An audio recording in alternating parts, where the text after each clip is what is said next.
Our next guest is echoing those calls to reduce federal spending, but he says serious cuts need to be made right now. Republican Senator John Thune of South Dakota joins us live. Nice to see you, sir. Nice to see you, Greta. The President talked about spending cuts. We happy? Well, he's kind of late to the game, I think. It's like, closing the barn door after the horse is already out. The President in the last 2 years has increased spending in the non-national security discretionary spending accounts by 21%. So now all of a sudden proposing a freeze seems like a little bit too much, too little, too late. I think he's looked at the economy. We haven't gotten the jobs, and I think he saw the election in November. So do you give him credit for sort of retooling his thinking on what should be done as sort of the steward of the government? I think it's a movement in the right direction. I mean, obviously there's going to be a big debate about this. There's going to be a vote on a continuing resolution coming up March 4th. There's going to be a vote on the debt limit coming up sometime in probably the April time frame, and it'll present a great opportunity for us to have a debate about spending and about debt, which are both issues that we would like to talk about. And I think that you will see an effort by particularly the House Republicans to go deeper, go back to the 2008 levels as opposed to freezing spending at the levels they are today, which, as I said, enshrines and locks in these dramatic increases in spending we've seen in the last 2 years. The spending cuts he discussed tonight, are those like real? I realize that any spending cut's going to hurt, but are those spending cuts that really get us ahead of the game, or is that just sort of window dressing? I mean, are these serious spending cuts that will have a dramatic impact on our deficit and our debt? Remains to be seen. I mean, what he proposed was a freeze in spending for 5 years, but remember last year he proposed a 3-year freeze in spending, which we never saw. And there were a lot of things in the speech tonight that were similar to things that he made in his speech, that he said in his speech a year ago. He talked about free trade agreements with Korea, Colombia, Panama, and how we needed to get those trade agreements enacted. Why didn't we? I went back and read his speech from last year, and I saw the 3-year freeze, and I saw the trade agreements.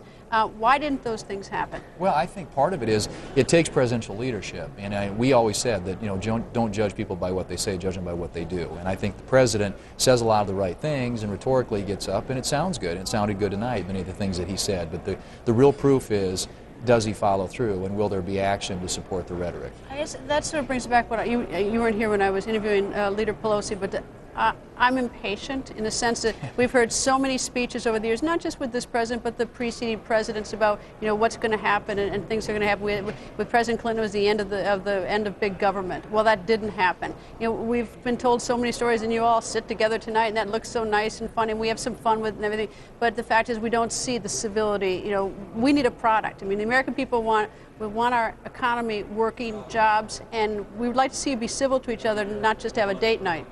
I think people are understandably impatient. They're frustrated, and they should be, because they've heard all the promises out of Washington and they've yet to see the results and the action. And that's simply the point that we're making, is the president gives a great speech, as he did tonight. He gets up, he articulates his message well.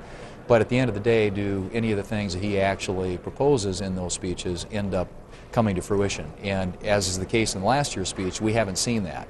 We'll see in this year's speech. Maybe it's a different time and maybe he's more serious about it. But it seems to me that a lot of the things that he proposes out there are going to require presidential leadership. And he kind of punts it to the Congress, and on tax reform, he talked about strengthening Social Security, he talked about entitlement reform, he talked about regulatory reform, he talked about, as we said, trade agreements, all of which are things that have been in previous speeches. But he's got to step forward and provide the leadership to make some of these things happen. And I take it that you'll help him out on tax reform and dealing with illegal immigration, whatever that might be, that you're at least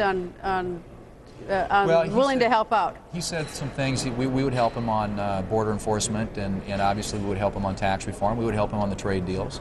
And if he were serious about spending, we would certainly like to work with him on that. But time will tell. And but if previous history is any indication, there's a big gap between the rhetoric and the results, and between what he says and what he does. Okay, Packers, Steelers. Packers by a field goal. All right, Senator, thank you.